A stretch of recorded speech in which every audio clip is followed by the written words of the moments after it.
sveiki, ir aizvadīta pilnīgi noteikti interesanta nedēļa, kur ir bijusi saistīta ar dažādām tiesvedībām. Protams, es nevaru noliegt arī daudzos aspektus interesantos, kas ir notikuši saistībā ar Bunkus lietu, jo ne tikai tas, kad Aleksandram Babenko bija operācija, un paldies Dievam, kad viņam ir ļauts atvesaļoties, un dažas tiesas sēdes tika atliktas, kas, manuprāt, parāda ļoti fantastisku līdzcietību un iejautību kā pret cilvēku, apsūdzēto, bet nenotiesāto.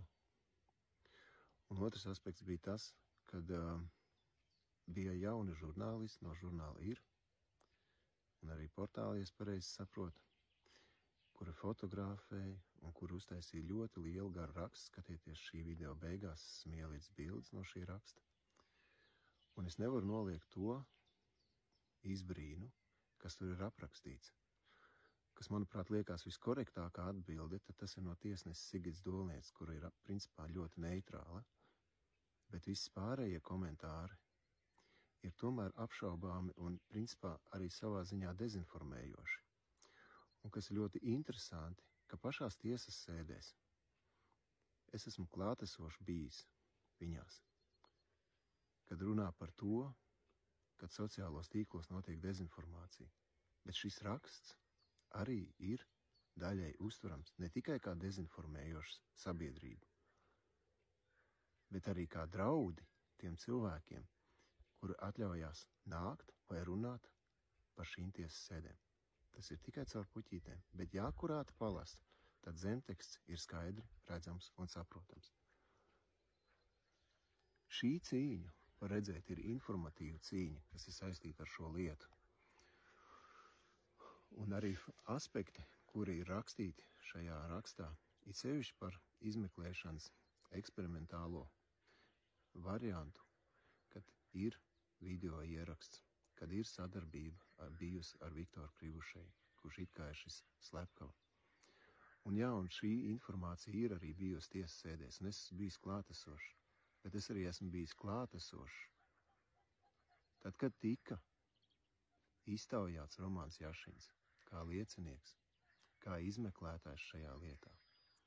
Un arī es esmu dzirdējis to, ka šis eksperimentālā izmeklēšanas video tiesā ir modificētā versijā, nevis pilnā versijā.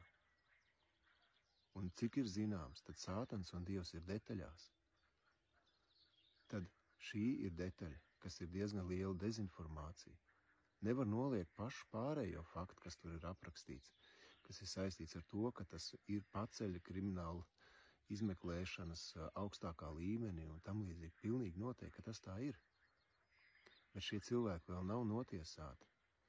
Pazemojošā attieksme pret aizstāvības advokātiem, kur aizstāv ne tikai šos cilvēkus, un viņi strādā kā juristi un advokāti arī citās lietās, kāpēc ir jādara tā?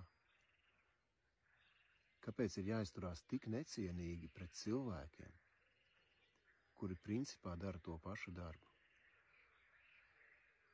Tas man šķiet ļoti skumji. Tīri subjektīvs viedoklis. Un arī šis raksts līdz ar ko principā ir savā ziņā dezinformējoši. Un jo šos žurnālistus, kuri fotografē un kuri ir veidojuši šo rakstu, vismaz manā laikā, kopš es esmu bijis šajās tiesas sēdēs, nav bijuši klātesoši. Es esmu 2 vai 3 reizes redzējis cilvēkus no raidījuma nekā personīgi. Vismaz raidījuma vadītājs esmu tur redzējis. Es esmu redzējis vienus žurnālistus, ja es nešaubos, vīrietis ir Ukrainas tautības, un vēl viena meitene, kurai arī mainās palīgi tā kā šim žurnālistam, kur ir katru tiesas sēdi un filmē katru tiesas sēdi. Es esmu saticis vairākas reizes Lato Lapsu tur, es esmu saticis tur vairākas reizes Kristīnu Bormanu, gan arī katru reizi. Es esmu saticis vairākus tūs cilvēkus šiem cietušajiem. Nē, bet man tā šķiet, ka tie ir apsūdzēto kaut kādi tuvinieki. Jā, tādas esmu redzējis. Es redzējis studentus, esmu redzējis policistus. Bet to žurnālistus es neesmu redzējis. Kā var veidot objektīvu rakstu, ja ka tu neesi klātesošs. Tā nav objektīva informācija. Tā ir pasūtīta informācija, kura tiek iedota, un raksts tiek veidots no tās informācijas, kas tiek sniegta. Viņa nav objektīva. Līdz ar ko šis raksts savā ziņā ir uztverams kā dezinformācija. Un tas arī apliecina to, ka šobrīd notiek informācijas dezinformēšana un sabiedrības dezinformēšana, informācijas manipulācija par šo lietu. Un tad jautājums ir, kāpēc tad ir atvērtas tiesas sēdes, bet kāpēc par viņām nedrīkst runāt, un kāpēc sabiedrība par viņām nedrīkst uzzināt to, kā tas patiesībā notiek. Un tamdēļ es apbrīnoju tos cilvēkus, kuri cenšas pasniegt to informāciju neitrālā veidā vai patiesā veidā, kā tas tiešām ir. Un šobrīd es nerunāju par sevi, jo es uzskatu, ka es tur vispār esmu savā ziņā pilnīgi no nekurienes ienācis. Un ar savu vienīgi naivo un cēlo domu atspoguļot un parādīt cilvēkiem, kā tas notiek realitātei tiesas sēdēs. Cenšos kaut kādā veidā parādīt neutralitāti tajā visā. Lai gan es nevaru noliegt sašutumu par to, skatoties no malas, kas notiek, pat tīri kā parasts cilvēks.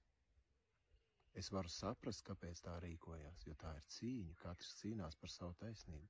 Tas pilnīgi noteikti tā ir. Bet tad ir jautājums, vai tur ir morāla, vai tur ir ētika, vai tur ir cieņa.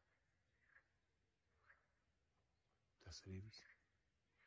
Visu vēršu.